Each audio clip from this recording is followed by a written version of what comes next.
Toda a honra, Senhor, e toda a glória entregamos a Ti, Jesus. Pois só Tu és digno. Só Tu és digno de ser adorado, de ser exaltado, de ser engrandecido.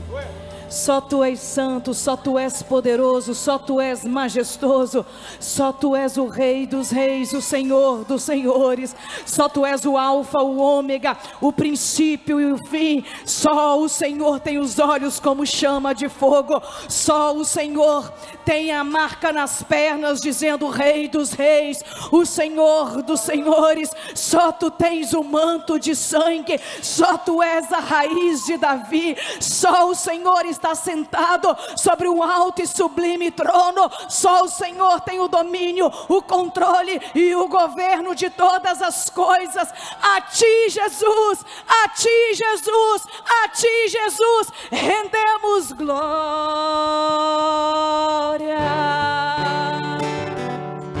Glória.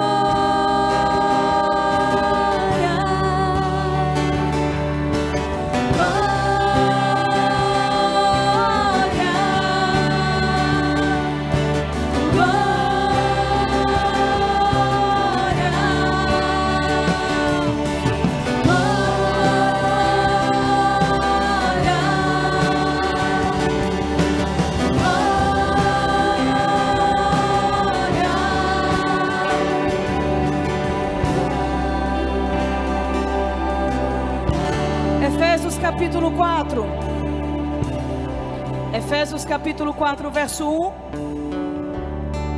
podeis assentar. Rogo-vos, pois, eu, o preso do Senhor, que andeis como é digno da vocação com que fostes chamados, com toda a humildade, mansidão, longanimidade, suportando-vos uns aos outros em amor, procurando guardar a unidade do Espírito pelo vínculo da paz. Há um só corpo, um só Espírito, como também foste chamado em uma só esperança da vossa vocação. Um só Senhor, uma só fé, um só batismo, um só Deus e Pai de todos, o qual é sobre todos e por todos e em todos vós. Capítulo 5, versos 1. Sede, pois, imitadores de Deus, como filhos amados, e andai em amor, como também Cristo vos amou, e se entregou a si mesmo por nós, em oferta e sacrifício a Deus, em cheiro suave. Mas a fornicação e toda impureza ou avareza, nem ainda se nomeie entre vós como convém a santos, nem torpeza, nem parvoíces, nem chocarrices, que não convém, mas antes ações de graças. Porque bem sabeis isto, que nenhum devasso, ou imundo, ou avarento, o qual é idólatra, tem herança no reino de Cristo e de Deus. Amém? Na quarta-feira, né? Foi quarta? Foi. Na quarta-feira passada eu ministrei sobre Efésios, capítulo 1 e capítulo 2. Quando o apóstolo Paulo escreveu essa carta à igreja de Éfeso, Paulo estava preso. Por isso ele inicia o capítulo 4 dizendo: rogo-vos, pois, eu preso do Senhor, que andeis como é digno da vocação com que fostes chamados. Foi na primeira prisão de Paulo em Roma. E Paulo nos deixa uma carta poderosa. Paulo nos deixa uma carta posicionando a igreja, explicando para a igreja aonde a igreja se encontrava em Cristo Jesus. O que me chama a atenção era a condição que Paulo estava. Paulo não tinha liberdade que nós temos de pregar o evangelho. Paulo estava preso por pregar a palavra de Deus. E a palavra do Senhor diz que ainda assim Paulo recebeu a revelação dessa carta para que nós possamos hoje aprender a nos posicionar aonde nós estamos em Cristo Jesus, como que nós batalhamos e guerreamos as nossas causas. E eu falei para vocês que as nossas bênçãos estão nas regiões celestiais. e que o Senhor nos selou com o Santo Espírito da promessa. E diz a palavra do Senhor que Jesus Cristo, ele assentou do lado direito de Deus Pai. E a palavra do Senhor diz também que nós, quando o reconhecemos como seu único e suficiente Salvador, estamos assentados com Cristo Jesus à direita de Deus Pai, acima dos principados e potestades. Isso é muito importante, acima dos principados e potestades. Já a palavra do Senhor, Efésios capítulo 6, versículo 10, diz que a nossa luta não é contra carne nem sangue, mas contra principados e potestades nas regiões celestiais. Mas a palavra do Senhor diz que a nossa bênção está onde? Nas regiões celestiais. E com Cristo Jesus, nós estamos assentados acima de principados e potestades. E que a nossa guerra é com Ele. Se a nossa guerra é contra principados e potestades, nós estamos acima do nosso inimigo, com Cristo Jesus.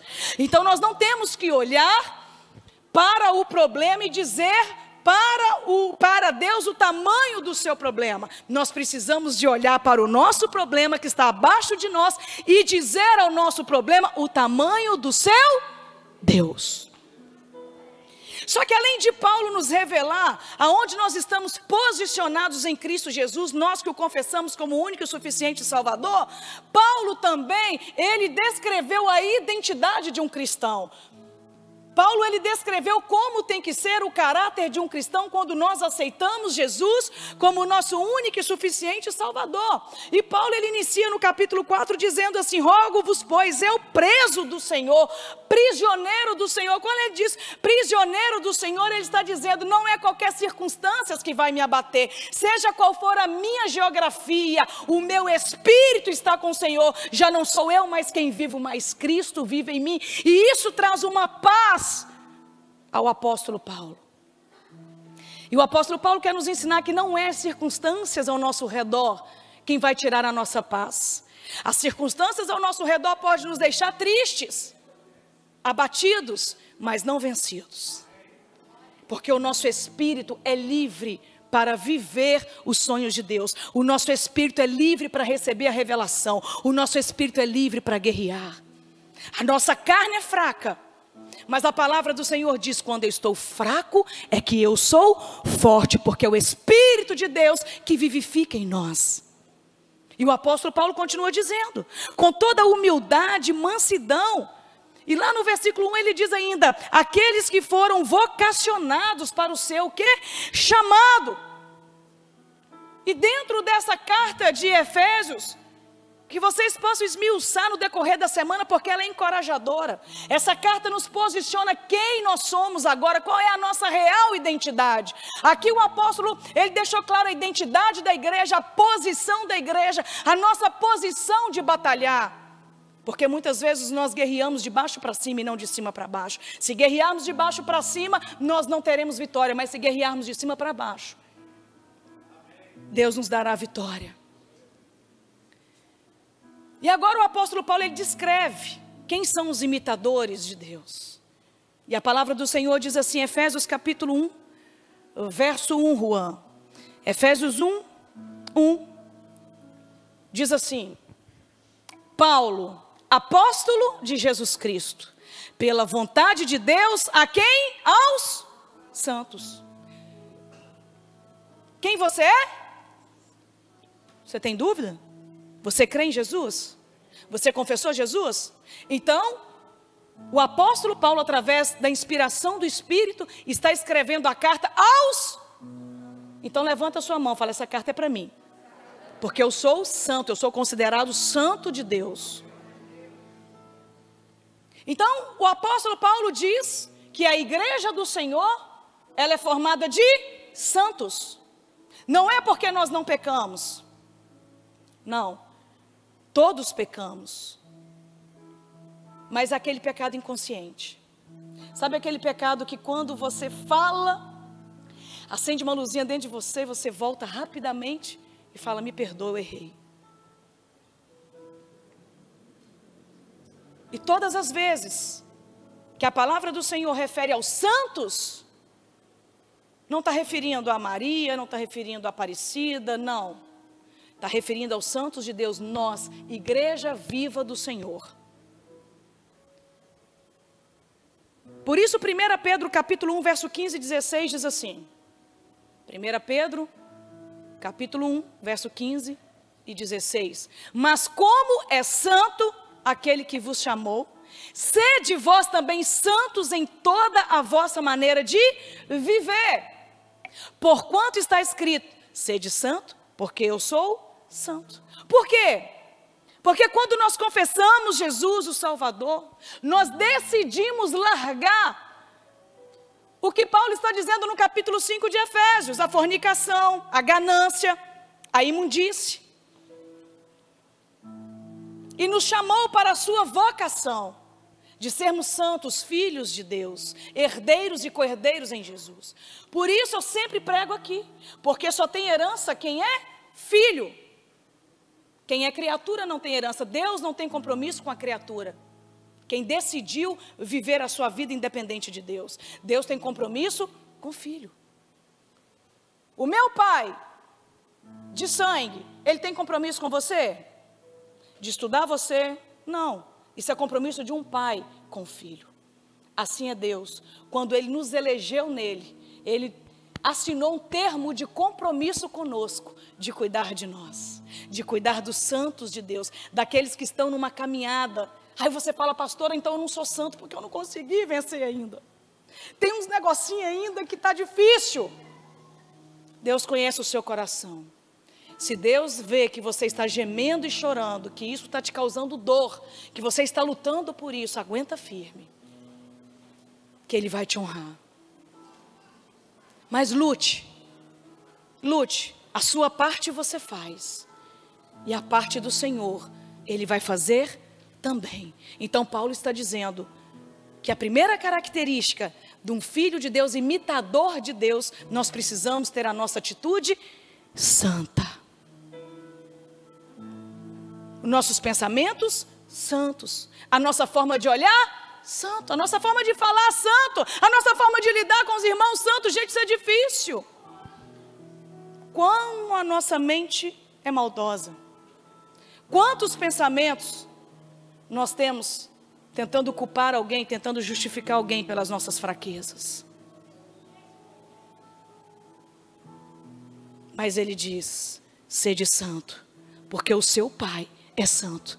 E Deus, Ele é fiel, poderoso, conhece a nossa pequenez, conhece a nossa limitação. Você acha que Deus nos pediria para nos tornar algo que Ele sabe que a gente não conseguiria? Se Deus pediu, Ele sabe que nós somos capazes de vencer as bandejas deste mundo e nos tornarmos imitadores do seu reino. E a segunda característica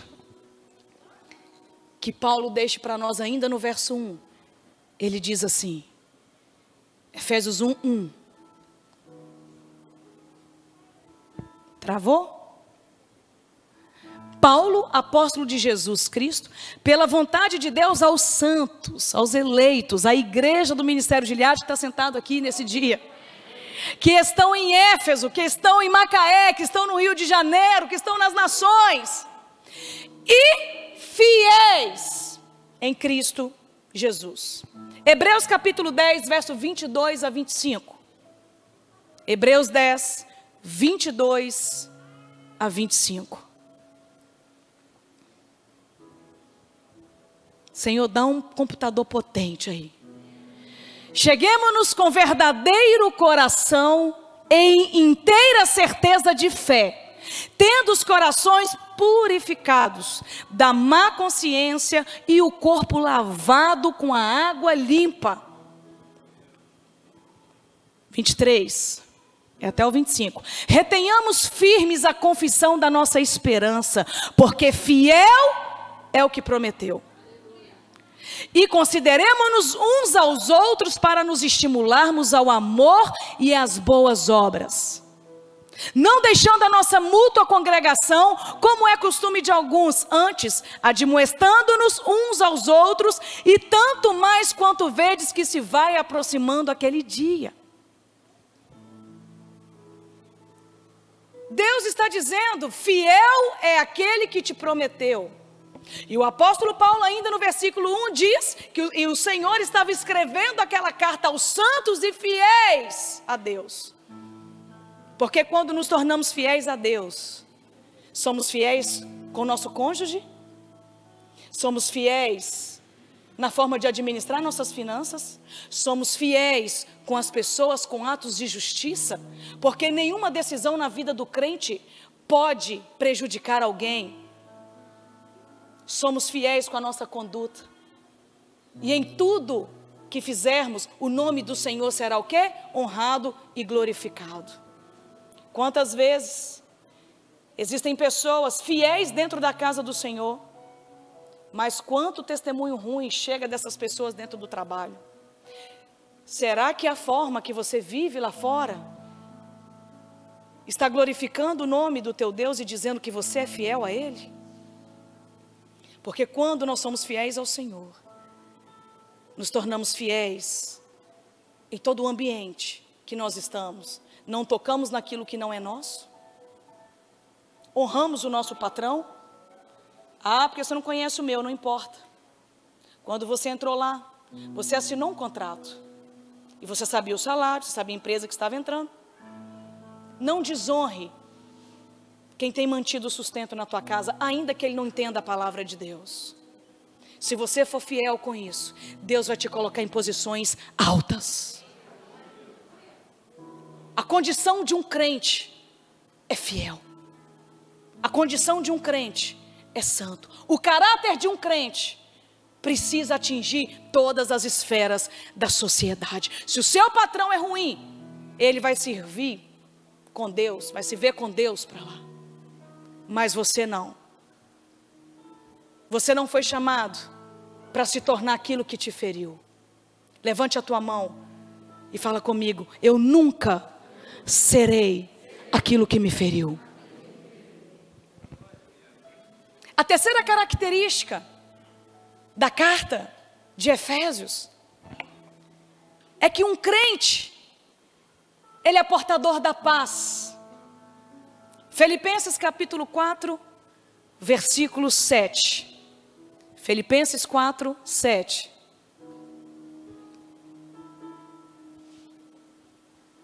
E a paz de Deus, que excede todo entendimento, guardará os vossos corações e os vossos pensamentos aonde? Em Cristo Jesus. Agora coloca Efésios capítulo 1, verso 2 para ver o que Paulo está dizendo. Efésios capítulo 1, verso 2. A vós, graça e paz da parte de Deus, do nosso Pai e do Senhor Jesus Cristo.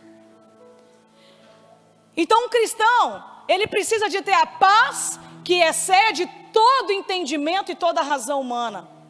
Qual é a paz que excede todo entendimento e toda razão humana? É a paz que traz consolo ao coração, seja em qualquer circunstância. É a paz que enche o nosso coração nesse período de terror, de pavor no mundo, de grandes mortes. Mas é a paz que invade a nossa alma e não nos deixa entregar, ficar parado nos quartos escuros da nossa alma, da nossa casa. É a paz que invade o nosso coração mesmo com as tragédias da vida.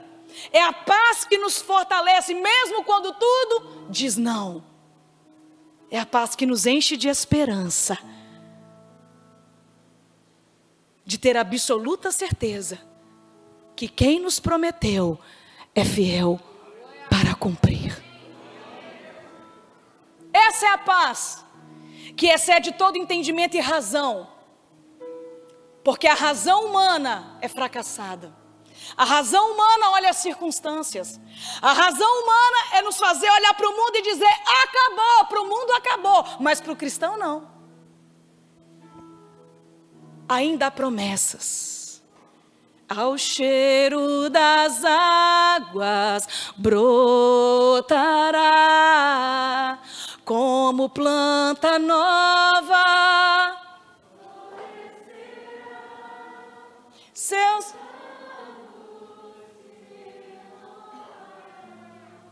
é isso daí. O cheiro das águas, o cheiro da presença de Deus é que nos acalma. e nos faz passar as tempestades da vida. A outra identidade característica que Paulo afirma na carta aos Efésios. Efésios capítulo 1, verso 3. Bendito o Deus e Pai de nosso Senhor Jesus Cristo, o qual nos abençoou com todas as bênçãos espirituais nos lugares celestiais. Bendito o Deus do nosso Pai, que nos abençoou com algumas bênçãos espirituais.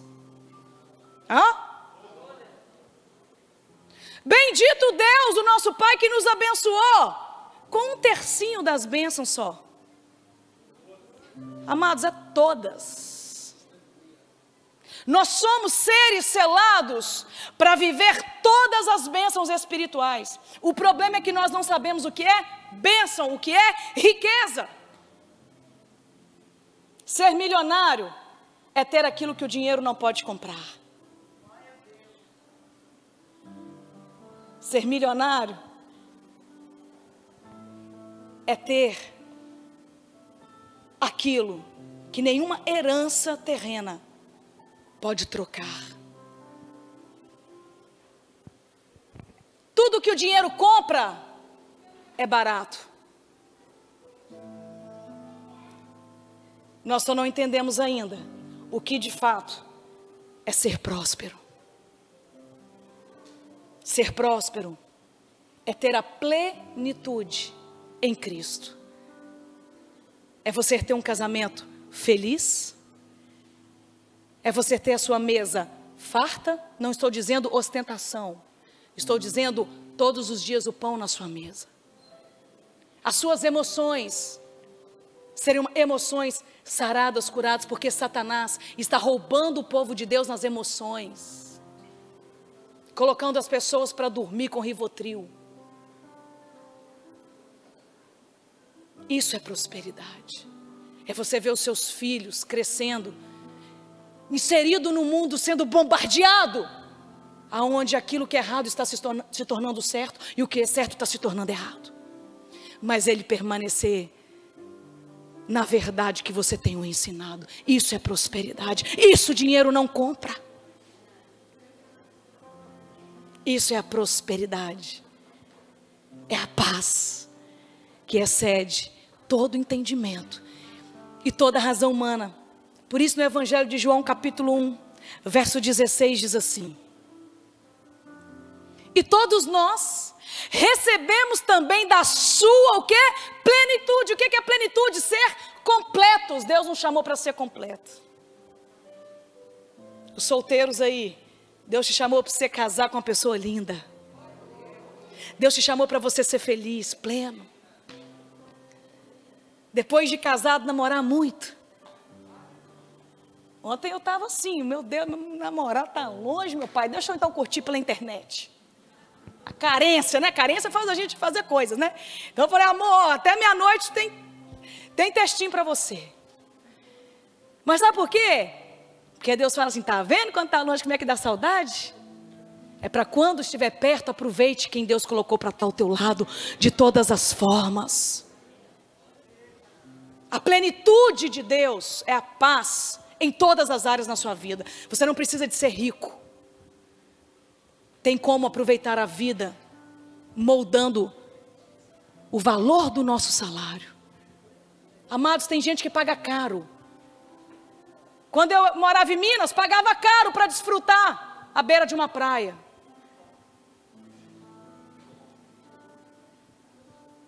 Você tem a praia para você desfrutar de graça. Será que você consegue compreender o que é viver a simplicidade da vida? Tem gente que paga caro.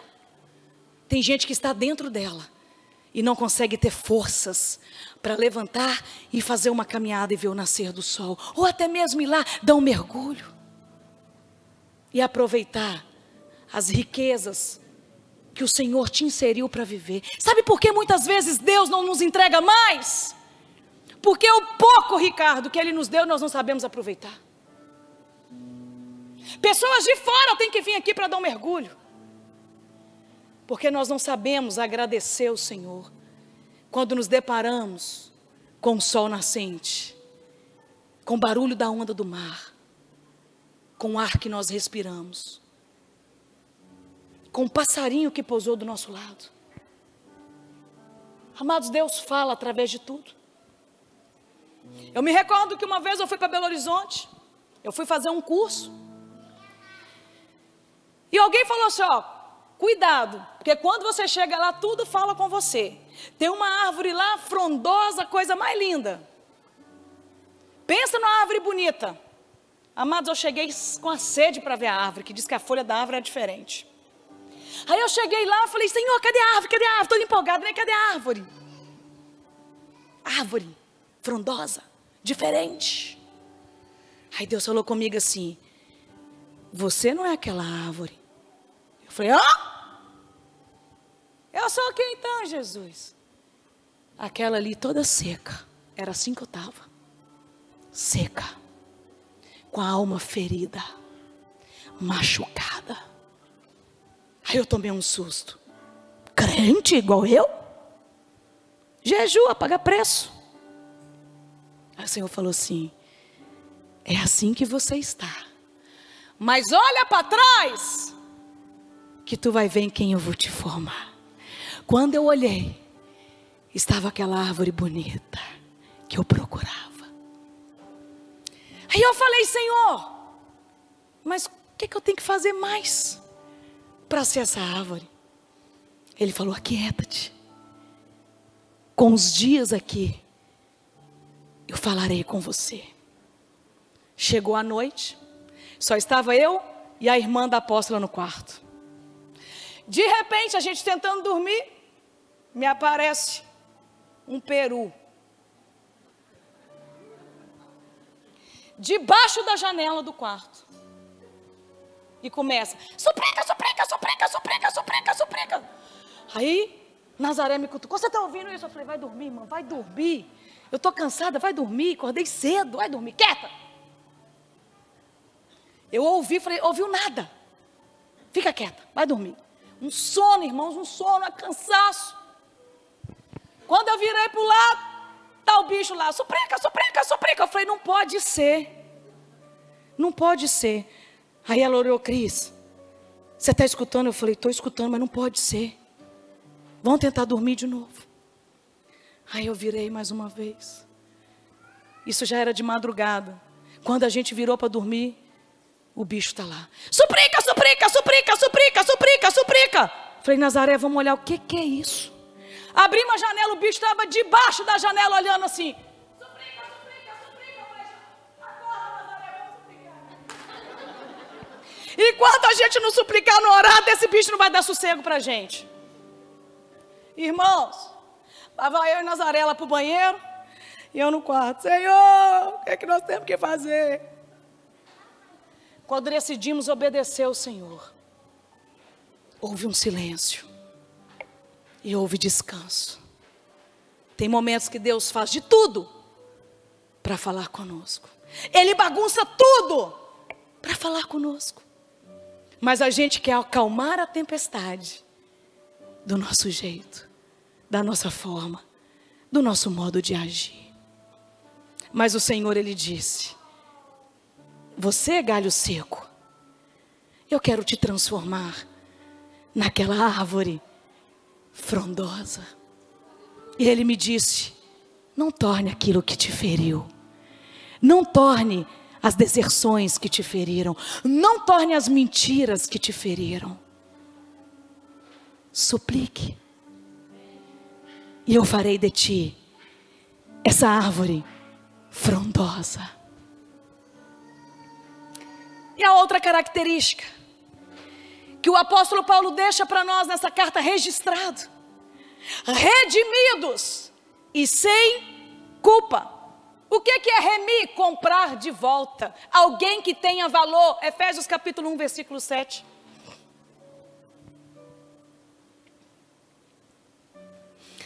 Em quem temos a redenção pelo seu sangue, a permissão das ofensas segundo as riquezas da sua graça. Quem permite as ofensas?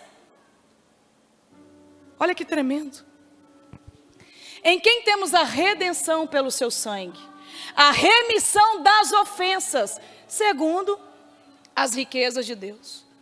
Amados, Deus permite sermos ofendidos. Deus permite, sim, sermos feridos, rejeitados, traídos, humilhados. Sabe por quê?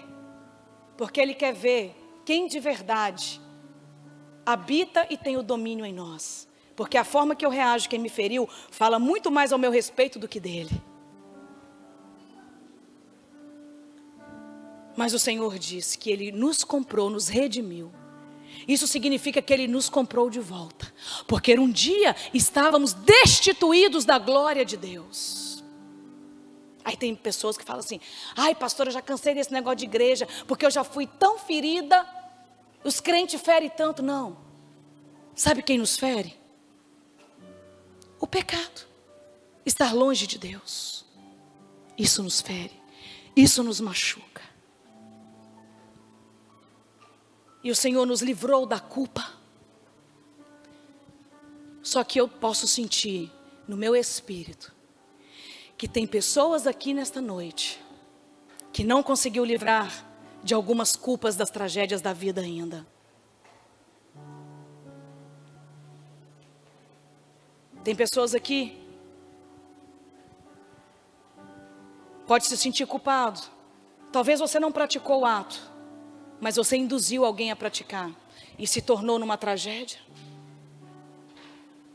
Tem pessoas aqui que se culpam até por um dia ter conhecido a palavra e ter perdido a sua santidade. Porque Satanás nunca vai deixar de soprar no seu ouvido o seu passado. Porque a única coisa que ele sabe sobre você é aquilo que você fez até aqui. Mas aquilo que Deus tem guardado para você está no coração de Deus. Tem pessoas nessa noite presos, que não recebeu a remissão dessa culpa ainda. Não recebeu a libertação, a cura, a dor daquilo que te feriu. Culpa talvez que você carrega, que talvez nem foi sua culpa, mas alguém arrumou um jeitinho de trazer a culpa sobre você. O Senhor Jesus está dizendo: Ele te remiu e te comprou por um alto preço. Ele deu o seu único filho para te amar, para te curar, para te libertar, para reescrever a sua história. Será que você é tão sem valor assim? Será que você realmente é aquilo que falam ao seu respeito?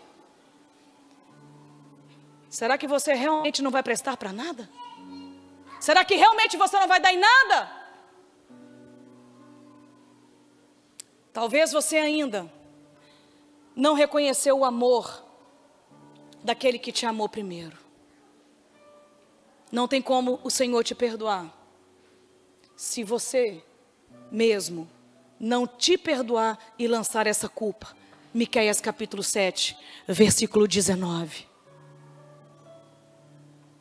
Tornará a piedade de nós, sujeitará as nossas iniquidades, e tu lançarás todos os seus pecados nas profundezas do mar. E ainda coloca uma plaquinha: proibido pescar. Por que você fica buscando aí na sua mente toda acusação do passado?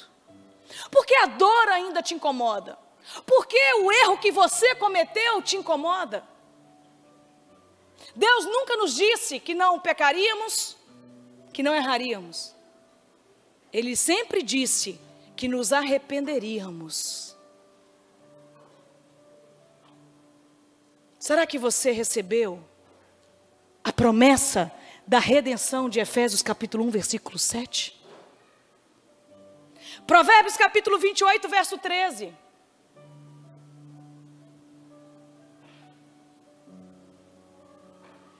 O que encobre as suas transgressões nunca prosperará, mas os que as confessa e deixa, alcançará o quê? Misericórdia. Então eu preciso de confessar, sair falando do meu pecado para todo mundo? Não, procura um líder, alguém de Deus de verdade que não vai expor sua vida. Abra o seu coração. Chama a Deus para entrar nessa dor. Chama a Deus para entrar nessa escuridão. Chama a Deus para entrar nessa vergonha que você sente. Porque não tem ninguém aqui, meu filho, que foi santinho. Você não é diferente de ninguém. Para Deus não tem pecadinho e não tem pecadão. Somos nós que tentamos pesar a balança de Deus. Hebreus, capítulo 10, verso 17. E jamais me lembrarei de seus pecados e das suas iniquidades. O Senhor quer te libertar desse peso que você carrega, dessa culpa que você carrega, para você ser livre em Deus, para viver os sonhos de Deus. E a característica mais linda de um imitador de Deus, a identidade mais poderosa, é de sermos filhos. Efésios capítulo 1, verso 5. E nos predestinou para o quê? Filhos de adoção por Jesus Cristo. Essa palavra adoção é tão pesada, que tem gente que fala assim, eu sou filho adotivo, tem uma vergonha de falar. Por que adoção? Porque Jesus foi o primogênito. E através dele, Jesus, o Senhor, o nosso Pai nos tornou o quê? Filhos. Porque Deus amou o mundo de tal maneira que deu o seu único filho para que todo aquele que nele crê não pereça, mas tenha a vida eterna.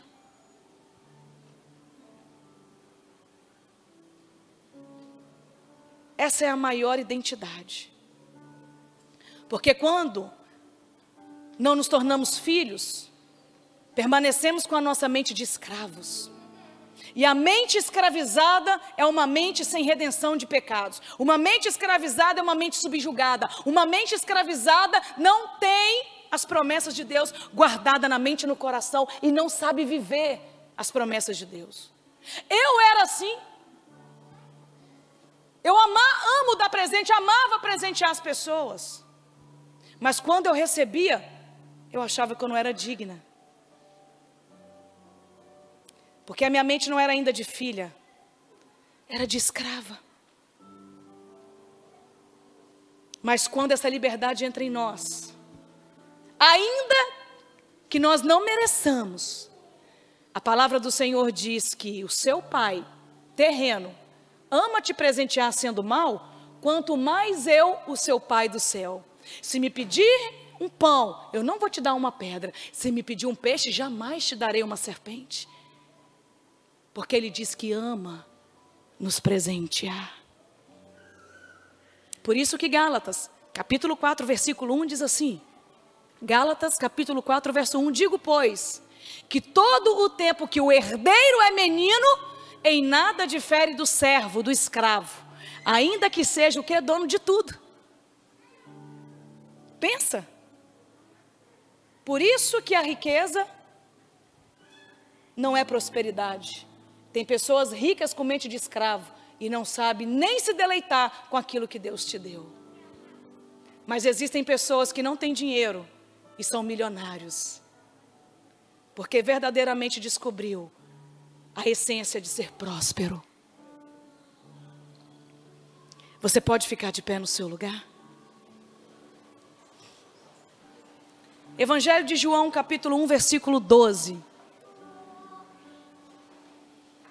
Contudo, aos que receberam, aos que creram em seu nome, deu-lhes o direito de se tornar o quê? Filhos de Deus, versículo 13.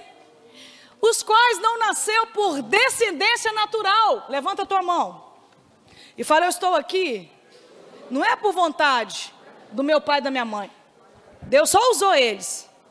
A minha descendência, a minha natureza não é terrena. Sabe por quê? Nem pela vontade da carne e nem pela vontade alguma do homem. Mas vocês nasceram o quê? Então levanta a tua mão, fala bem alto: eu sou um ser do céu na terra. Eu sou herdeiro, portador da promessa. E eu hoje serei livre, receberei verdadeiramente a remissão dos pecados que me acusam. E eu serei livre para viver as bênçãos de ser filho de Deus. Aleluia! Glória, glória, glória, glória, glória, glória, glória, glória, glória, glória, glória, glória, oh glória! Aleluia! Aleluia! Aleluia, aleluia! Oh meu Deus!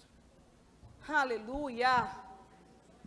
Oh Jesus, ilumina essa equipe de louvor, meu Pai, para entender o que eles têm que ministrar.